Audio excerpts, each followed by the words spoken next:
أعوذ بالله السميع العليم من الشيطان اللعين الرجيم. بسم الله الرحمن الرحيم. الحمد لله رب العالمين، والصلاة والسلام والتحية والإكرام على سيدنا وعظيمنا وحبيب قلوبنا وشفيع نفوسنا أبي القاسم محمد.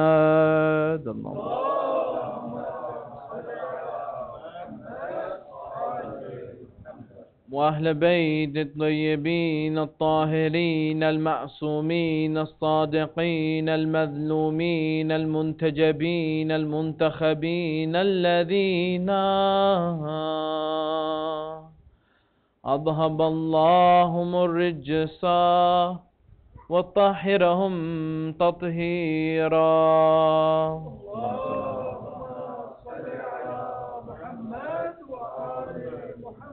الحمد لله رب العالمين، والصلاة والسلام والتحية والإكرام على وصي مصطفى عبدك ووليك وأخي رسولك وحجتك على خلقك وآيتك الكبرى والنبأ العظيم أبا الحسنين مولى القونين إمام الثقلين يأسوب الدين سيد المتقين رأس المحسنين سلطان الأولياء أمير المؤمنين أول المسلمين أسد الله الغالب غالب كل غالب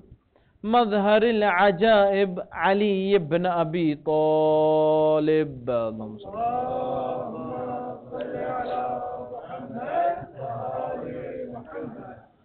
الحمد لله الذي لا يحتك حجابه ولا يغلق بابه ولا يرد سائله ولا يخيب آمله. أما بعد، فيقول الله في كتاب الكريم: بسم الله الرحمن الرحيم. يا أيها الذين آمنوا اصبروا وصابروا ورابطوا واتقوا الله لعلكم تتقون. Brothers, sisters, respected elders, Assalamu alaikum wa rahmatullahi wa barakatuh.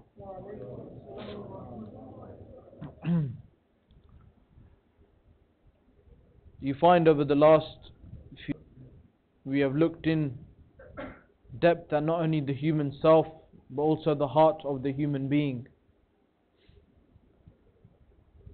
And the whole point of all those lectures is that we gain a unison within ourselves in order to transcend the path of salvation that we call Sirat al-Mustaqim.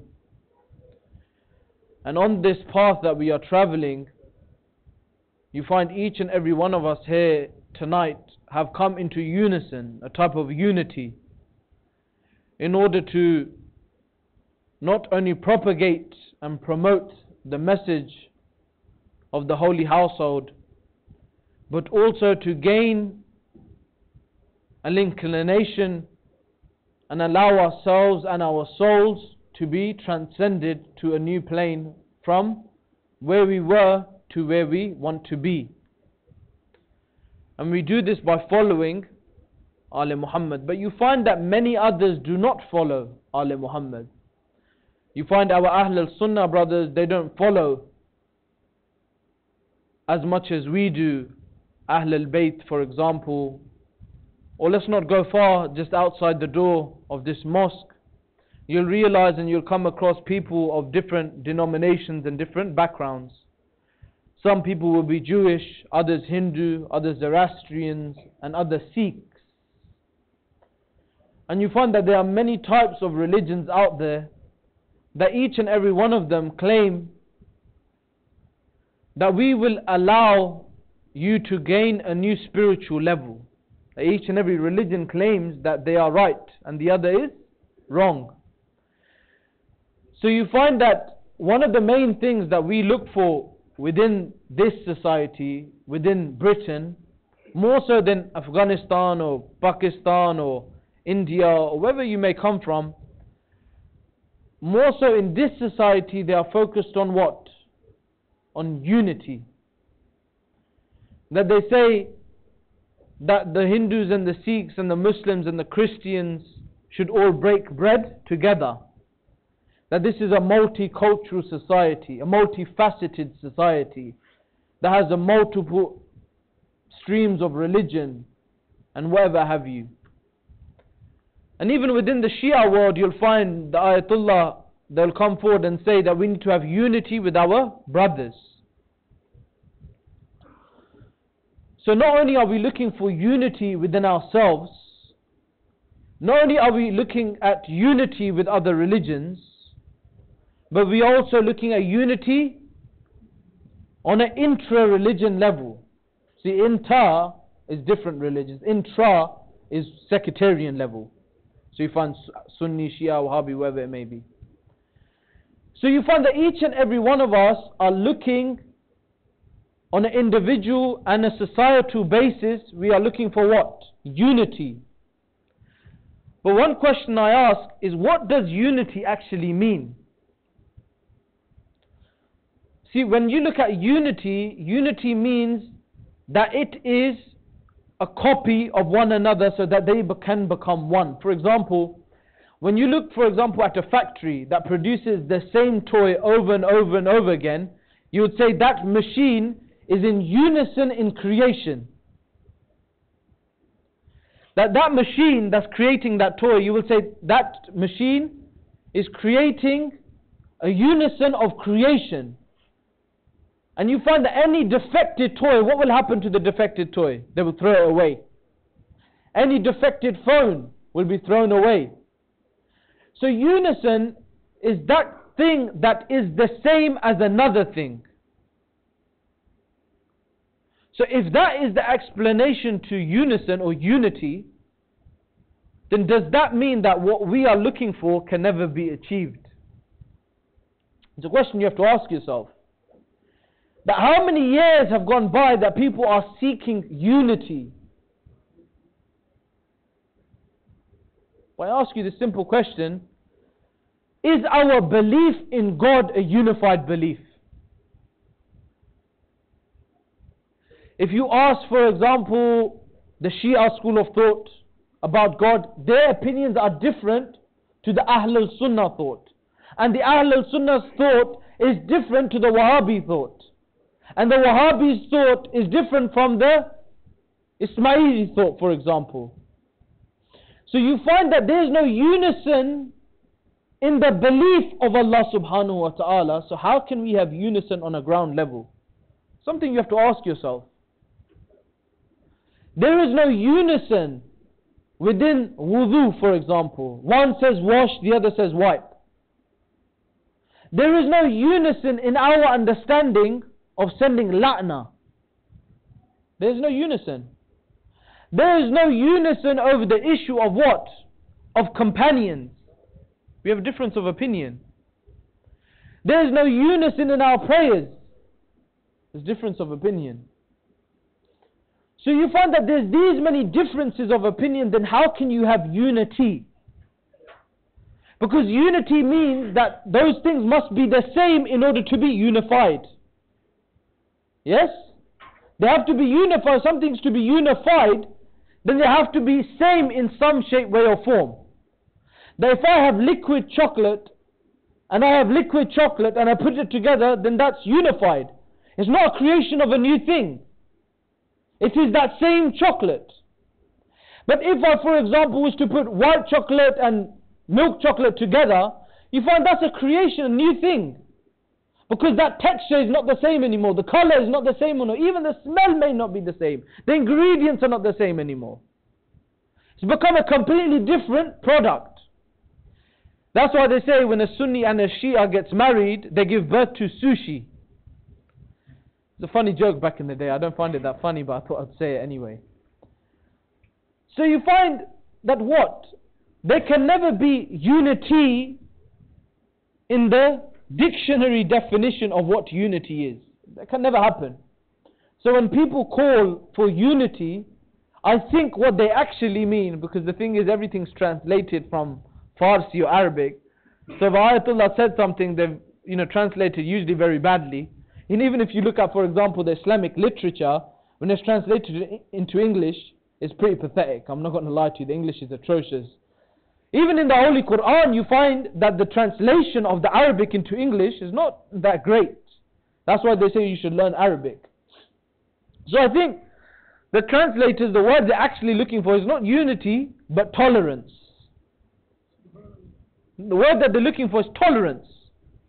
See, look, if I say that, for example, someone comes to me and asks me a question like, brother, do you send la'na on a particular person? I've got two options, haven't I? I got tell the truth. And what's my second option? Tell the truth. I'm talking about myself. Why? Some people say, brother, we have to do taqiyya. Why? Is your life in danger? Is he going to stab you? Brother, you live in England. We don't live in Pakistan. We don't live in Afghanistan, for example, where there's actually problems. You live in England. If someone asks me a question, direct question, I will give them a direct answer. Because we live in a different place, a different time, a different sphere. We don't have security issues. If we did, then why are we sitting here tonight in this place? This gathering here tonight, why are we here? If we're so worried about our beliefs, then why are we here? There's a time and a place. There was a time for the second Imam to sit down. What did the Prophet say to them? He said, these are your Imams if they sit or they stand. The second Imam chose to sit. Be patient, to be reserved with his opinion. The third Imam chose to stand. So does that mean that if someone asks me about my belief and I tell them how it is that wrong? Is that being indecent? No, because that is my belief. Now if, for example, I give you a perfect example, right? You ask a Hindu, what is your belief? And you know his belief. You know what his belief is. And he says, no, I believe in one God. You're going to look there, scratch your head and think, this guy is lying out of his teeth. Is that going to be a good impression on his religion as a Hindu? Is that going to be a good impression? Why? Because people are going to think he's what? He's a liar. Unless I have a knife in the back of my trousers, you've got nothing to worry about. And even then, you shouldn't really worry. Say why? Because there were people in the past who spoke the truth even if adversity came in front of them. It's a choice. Yes? For example, who? Abu Dhar, for example. Abu Dhar, when the Prophet had told him about his prophethood, and the Prophet said to him, look Abu Dhar, just, relax. Don't worry, everything will happen in time. Abu Dhar went towards the Kaaba, climbed the top of the Kaaba, and said, Muhammad is the Prophet of God. Whoever's got a problem with that, come see me. So they all beat him up. So then they say Imam Ali saved him. Second day he went again. He said, I believe in one God and Muhammad is the messenger. Whoever's got a problem, come see me. So they all beat him up again. He said, he went again. Some people they say, they have a word in Punjabi, lar. Banda lar ho jana. Yeah, so he becomes stubborn. So he went again, he done it again. When he done it again, they beat him up again. And this time someone said, he's a brother, he's from a a particular tribe that are known to be looters. So everybody ran away. But you find that, look, everything has a time and a place. My issue with the Shia of today, my personal issue I have with particular people that I know, I don't know about people in Sheffield, I don't really know you guys that well.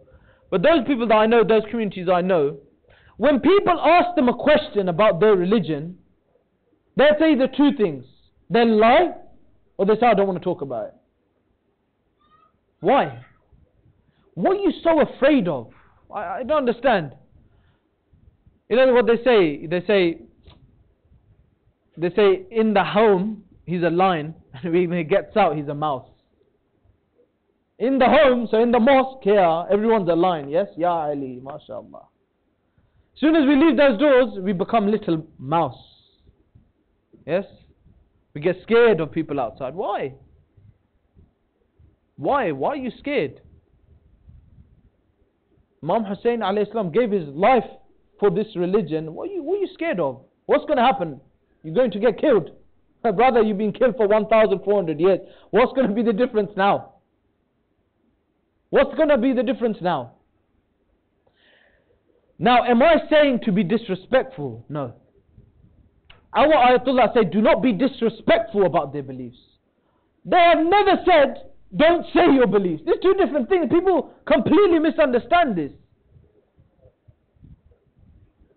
People ask you about your beliefs. There's nothing wrong with you telling them your beliefs. If you can't back your beliefs up, that's a different matter. But what are your beliefs? You should be willing to tell the truth. And if they are not willing to tolerate it, well, that's on them. If they've got a problem with our beliefs, then that's their problem, not yours. If you say, for example, that Abu Bakr and Umar, for example, right, made Lady Fatima alayhi salam sad, gave her sorrow, and whoever gives sorrow to her gives father, and whoever gives sorrow to a father angers Allah, then what does that make them?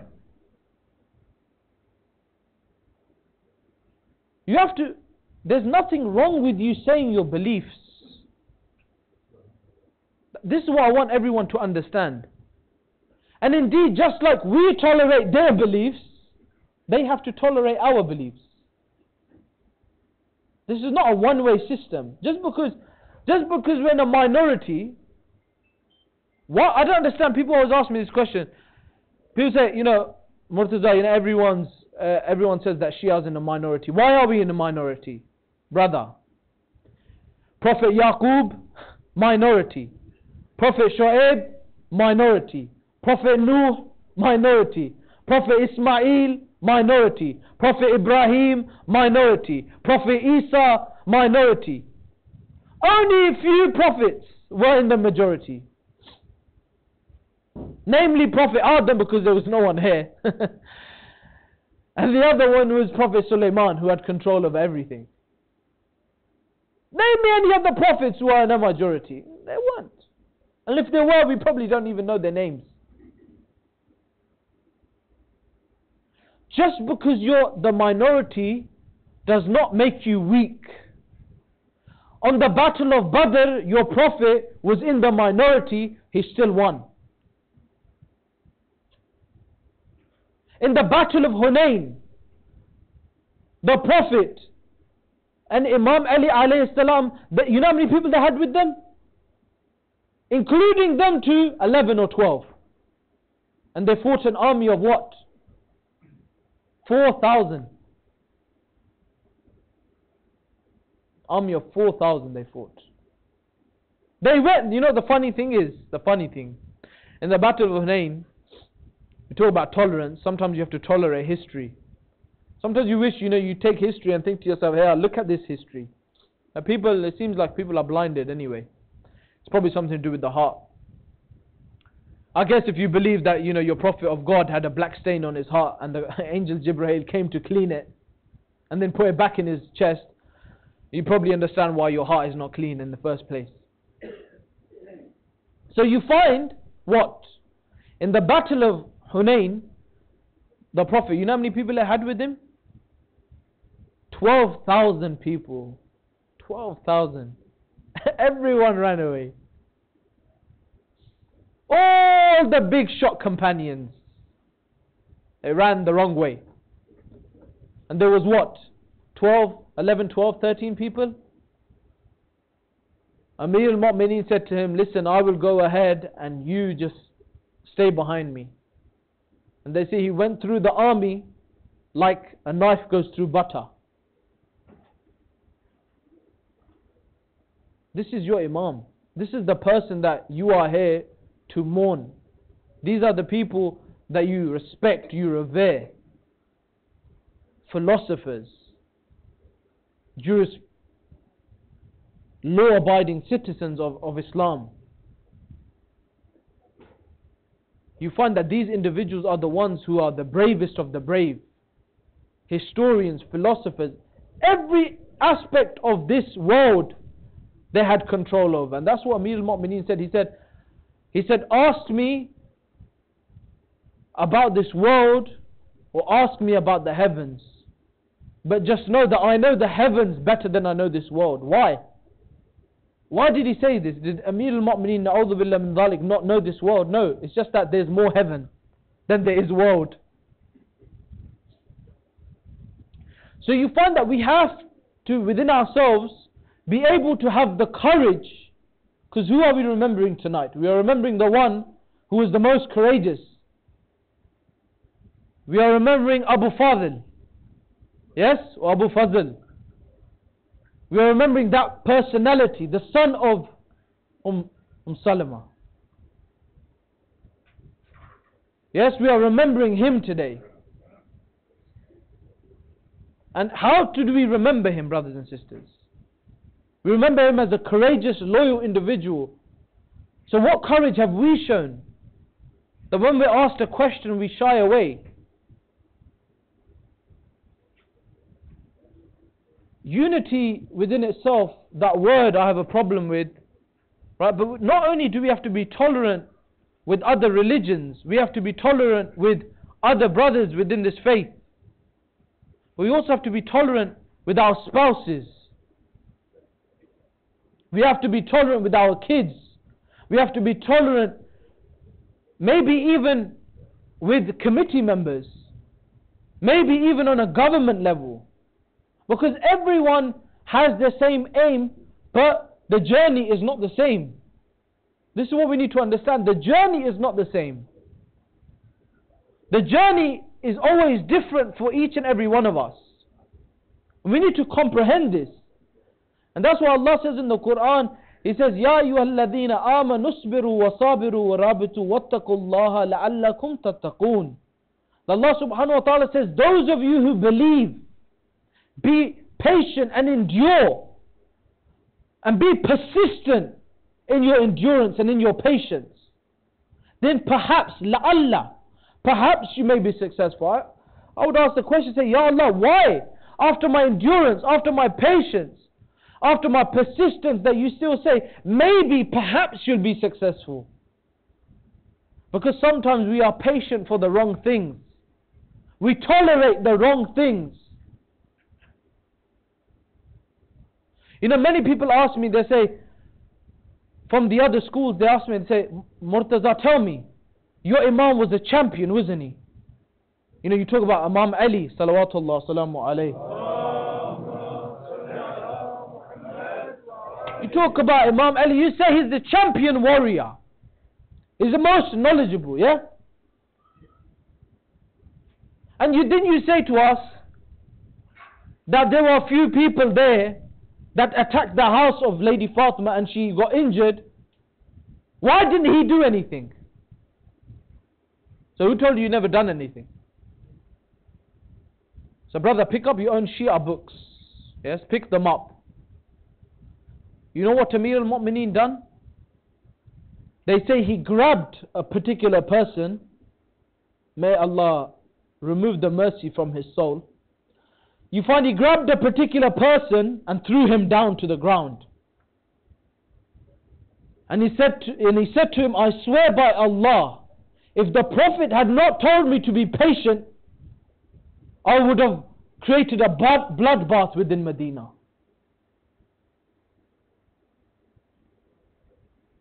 There are certain things that you tolerate, and there are certain things that you do not tolerate.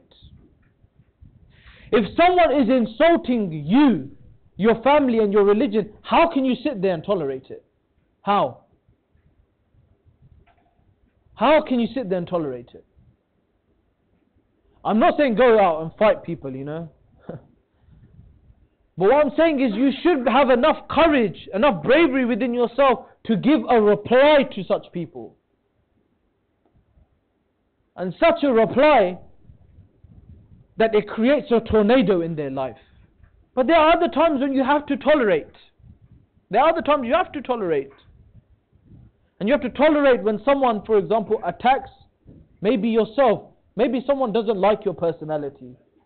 Maybe there's something that someone doesn't like you about. That is where you have to tolerate. I'll give you a perfect example. They say Malik al-Ashtar. Those of you who don't know Malik al-Ashtar, he was one of the greatest commanders within the Islamic world. And he was a commander under the army of Amir al-Mu'mineen Ali ibn Abi Talib salawatullah salamu alayhi. You find he was a commander in his army. Now imagine, you know, what a soldier you have to be to become a commander. How many people you have to attack? How many wars you have to win to become a commander? They say one day Malik al-Ashtar was walking in the marketplace. And he was walking, you find Malik al-Ashtar had a white beard and white hair. You find many of our elder generation, they can't even walk anymore, let alone fight. Malik al-Ashtar, you know, 60, 65 odd, he's still fighting wars. You see our 60, 65-year-old, they can't even walk properly. It just shows you that diet and training and all this effort, this suffering in a sense, this training will allow you to go much further within your life. So you find Malik al-Ashtar walking in the marketplace, and he was walking, and a man who was selling dates, he ate one of the dates, and you know the seed of the date, the hard part. He throws it at Malik al-Ashtar. He throws it at him. Throws it at him. Imagine someone, I don't know, was eating some food and threw it at you.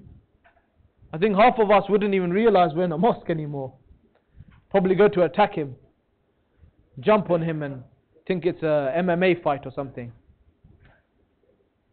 You find that happens in the mosque as well, unfortunately. I've seen it with my own eyes. People have punch-ups in mosques and in the car parks. May Allah forgive these people. And you find that Malik al-Ashtar, he threw a seed at him. Malik al-Ashtar carried on walking. And the people who are around him, the other people in the marketplace, they looked at him and said, "Hey." He says, "What do you want?" He said, "Do you know who that was?" He said, "No, I don't. It's just an old man walking in the marketplace. It doesn't matter." Because do you know who that is? He said, "That was Malik al-Ashtar, the commander of Amir al-Mu'mineen's army." And you know, sometimes, you know, people have that smug look on their face, you know, I've done something funny. And then you realize who it is, and his face goes right to the ground. And from a rosy red color, he becomes blue in the face. So this guy falling over one market stall and another market stall, he's looking for his Malik al-Ashtar. He said, "Where are you? Commander of the army, where are you?" Just in case, you know, he might come back with the 3-4 people and remove his head from his body. But you find this is Amir al-Mu'mineen's commander, yes? This is not the commander of Yazid, for example. This is the commander of Amir al-Mu'mineen. So the man is looking for Malik al-Ashtar. He's looking. And he goes to the mosque. He says, "Yes, Malik al-Ashtar, he's in the mosque. Go find him in the mosque." And the man sees Malik al-Ashtar praying. When he sees him praying, he sits next to him. Malik al-Ashtar, Allahu Akbar, finishes prayer. He says, "Oh, Malik, I ask for your forgiveness." He falls at his feet. "I ask for your forgiveness. Please forgive me. I've done something so bad, done something so wrong." Malik al-Ashari, you know what he turns around and says? He says, brother, do not worry.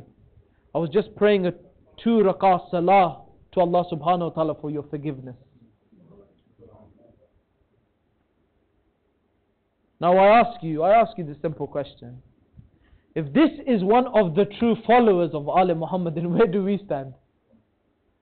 If this is one of the servants of Amir al-Mu'mineen, then I ask you, what was Amir al-Mu'mineen like? And if Amir al-Mu'mineen's servant is so great, then I ask you, what was the master of Amir al-Mu'mineen, Prophet Muhammad sallallahu alayhi wa sallam, like?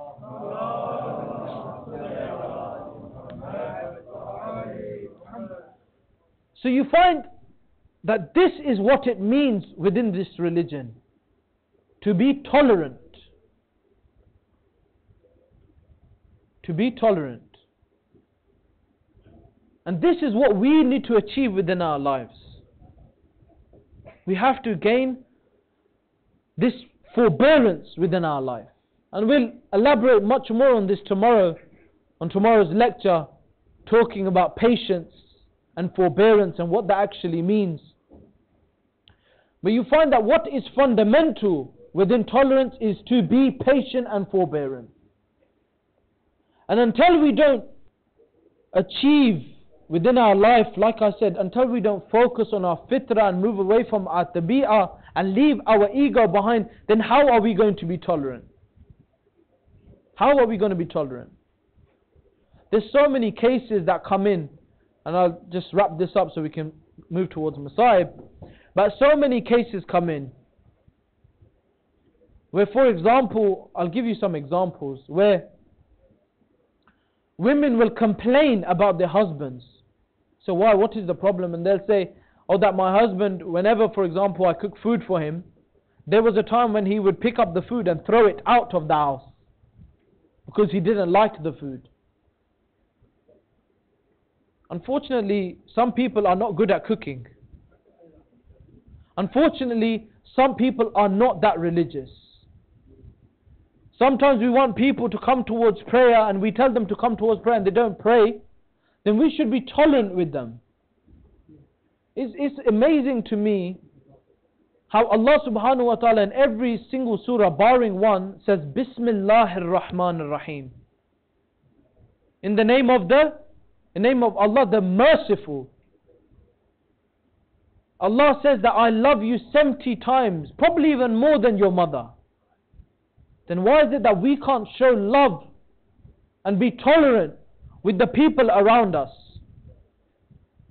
Why is it that we can't be tolerant with our wives and our husbands, that we're so anxious to get divorces? Why is it that we can't be tolerant with other people who don't pray and show them love and respect so that they come towards prayer because they realize that prayer has made this person a good human being? Why is it that we can't show love to anyone and be merciful like our Allah subhanahu wa ta'ala? Why? Because ultimately our hearts have hardened with sinning. And even when we're doing good, we make it bad. How many people do we know, they're praying, and as soon as they finish prayer, they start shouting at little kids? Is that correct? You've just come from a place where it says it's the mi'raj of the mu'min. The mi'raj of the mu'min. And then you've turned your head and started shouting at little children who don't even know how to eat properly, who don't even know how to drink water properly, who don't understand anything. They're not even baligh yet. Brothers and sisters, I ask you, I urge you, if you want to hear something from today's lecture, then let's be tolerant. Like Abu Abdullah was tolerant with Umar ibn Sa'ad. Like Abu Abdullah was tolerant with Shimr. Was he not tolerant? He heard everything they said. Even to the extent they killed his children, they killed his family members. But yet Abu Abdullah, to his last breath, he said that come towards the path of enlightenment. Do not damn yourselves to hell. Every minute. Why? Because he was the Imam of his time. He was the Imam of his time. You are here, each and every one of you are representatives of this religion. You are Shia of Ali Muhammad. Be like your Imams that you are here mourning for. And indeed, if we say that there was anyone like our Imams in patience, in courage, in bravery, in respect, then look no further than Abul Fadl al-Abbas. Abul Fadl al-Abbas, what can I say of him that can do justice? I can't say anything. But you find that even when they were younger, when Abu Abdullah would want water, it would be this Abbas who would bring the water for Abu Abdullah. It would be this Abbas who would bring water. And this Abbas, when he was there, he saw his brothers massacred in front of him. He saw his friends. He even saw his sisters, sons, his family members killed in front of his eyes. But then came a time when Abbas couldn't take it anymore, and he heard the cries of Al-Atash, Al-Atash, Al-Atash. You know that little Sakina who used to sit on the chest and sleep on the chest of Abu Abdullah? She would cry. She would cry and say, "Oh uncle, please get us some water." They say when Abul Fadl Abbas went towards Abu Abdullah began to cry because he knew what time it was. It was the time for the Qamar of Banu Hashim, the moon of Banu Hashim, the flag bearer of the army, to go towards the battlefield, to get some water for that little Sakina. They began to cry, they embraced one another, and Abu Abdullah says, "I give you permission to get the water." So they say Abul Fadl Abbas rode away into the sun towards the Euphrates river, killing many a man in front of him. And when he got to the river, I ask you, it's been 3 days. It's been 3 days without food and water. And they say Abul Fadl Abbas picks up the water with his hands and brings the water near his mouth. And then he says, "Oh soul, how do you think that you can trick me? When my Imam has not got any water, the children have got no water, how can I drink from this water?" And I would say that if the Euphrates river did not have water within it, it probably would have cried that day too. They say he filled the water up. When he filled the water, you find the horse began to jump in the water, and the water got into the clothes. And the poets say that Abbas had a conversation with the horse. This is what the poets say. And they say, what was the conversation? Abbas asked the horse, "Oh horse, why do you throw water on my body?" And it's as if the horse was saying, "If you do not return towards Abu Abdullah, then your body may return and they can squeeze water from your clothes."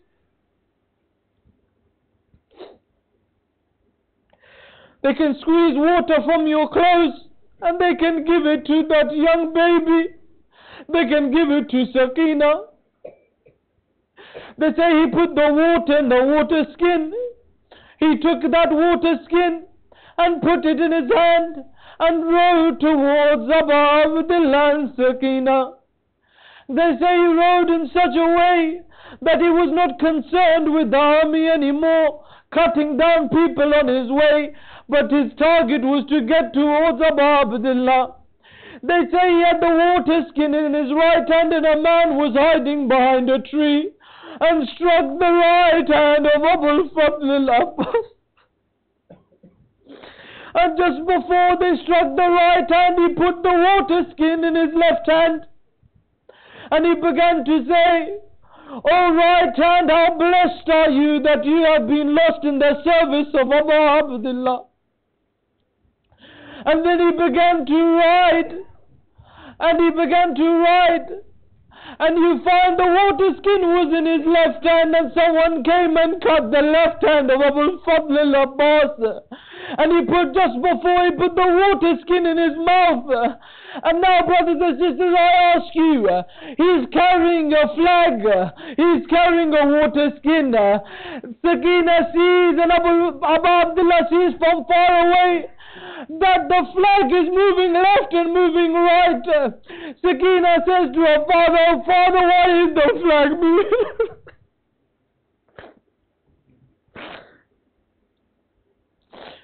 What can I tell you, Sakina? What can I tell you, Abu Abdullah? He's riding on his horse, the water skin in his mouth, tears in his eyes, hoping that he gets to Sakina. There's an arrow comes and pierces the water skin, and the water goes on the ground. And they say another arrow comes and pierces the eye of Abu Fadl al-Abbas. And when their eye is pierced, he can only see out of one eye.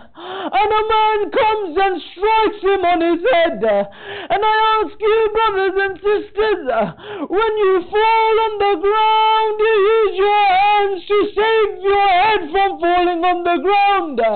You find Abu Fadl al-Abbas fell on the ground with his head clasping on the ground, his head hitting on the ground. When his head struck the ground, he said, "Assalamu alayka ya Imam ya Abu Abdullah." Abu Abdullah came running. He came on the horse, he went running. He rode towards Abu Fadl al-Abbas. When he got towards Abu Fadl al-Abbas, he says, "Oh my brother Abu Fadl al-Abbas, what have they done to you? What have they done to you, oh Abu Fadl al-Abbas?" They say the Imam took the head of Abu Fadl al-Abbas, put it in his lap. And when he put it in his lap, you find Abbas moved the head to the ground. He put it in the lap, he moved it to the ground. He once again put it in the lap, he moved it to the ground. Abu Abdullah says, "Oh my brother Abbas, why do you keep moving your head to the ground?" Abu Fadl al-Abbas turned towards him and said, "Oh brother, I cannot see you. Please, can you wipe my left eye? Because my right eye has an arrow within it. Wipe my left eye so that I can see your ziyarah one more time." He says, "No problem, I will do so." He wipes the left eye of Abu Fadl al-Abbas, and Abu Fadl al-Abbas looks at the Imam for one final time. And he says, "Why?" And Abu Fadl al-Abbas looks at the Imam and says, "The reason why I remove my head from your lap is because in a few moments who will take your head, Abu Abdullah? Who will take your head when Shimar is sitting upon your chest and removing your head from the body?" Ala la'natullah ala al-qawm al-zalimin.